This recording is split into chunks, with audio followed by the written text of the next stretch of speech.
বৰ্তমান সময়ত জ্যেষ্ঠৰ পৰা আৰম্ভ কৰি সৰু ল'ৰা-ছোৱালীলৈকে মূৰৰ বিষৰ সমস্যা হোৱা দেখিবলৈ পোৱা যায়। ইয়াৰ মুখ্য কাৰণ হ'ল বাঢ়ি অহা চিন্তা আৰু ভেজালি খাদ্যৰ সেৱন।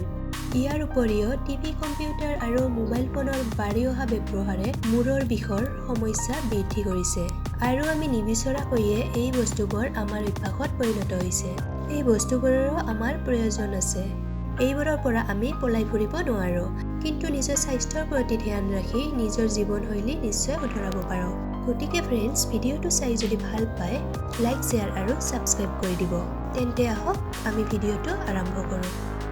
আজিৰ এই ভিডিঅ'টোত মই আপোনালোকক মূৰৰ বিষৰ পৰা কেনেকৈ হাত সাৰিব পাৰি সেই বিষয়ে ক'ম। বকুল গছৰ শুকান ফুল বা গুটি পিহি নাকেৰে শুঙিলে মূৰৰ বিষ নাইকিয়া হয়। মূৰৰ বিষৰ পৰা ৰক্ষা পাবলৈ হ'লে আপুনি আঠিয়া কলডিল জালুকৰ সৈতে ভাতৰ লগত খাব পাৰে। বেছিকৈ মূৰৰ বিষ হ'লে এৰা গছৰ শিপা থেতেলিয়াই হলৰ লগত মিহলাই মূৰত প্ৰলেপ দিব। পচতীয়াৰ পাত ৰ'দত শুকাই তাক হাতেৰে মোহাৰি নাকেৰে শুঙিব। নাকেৰে শুঙিলে মূৰৰ বিষ দূৰ হয়। ৩-৪টা লং পিহি প্ৰলেপ দিলে মূৰৰ কামোৰণি ভাল হয়।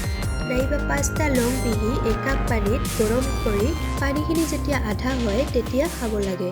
এনেদৰে ৰাতিপুৱা আৰু গধূলি 6-7 দিন খালেই মূৰৰ বিষ ভাল হয়।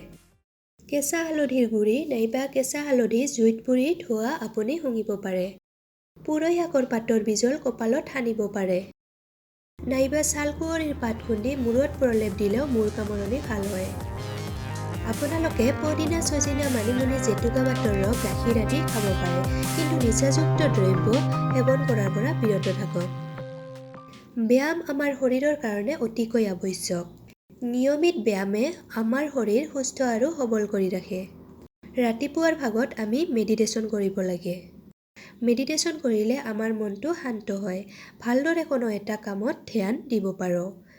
ই মূৰৰ বিষৰ কাৰণেও অতিকৈ ভাল। ইউটিউবত বহুতো এনেকুৱা মেডিটেশ্যন মিউজিক উপলব্ধ যিবোৰ আমি শুনি কৰিব পাৰোঁ। তেতিয়াহ'লে ফ্ৰেণ্ডছ, আজিৰ ভিডিঅ'টো ইমানেই। ধন্যবাদ।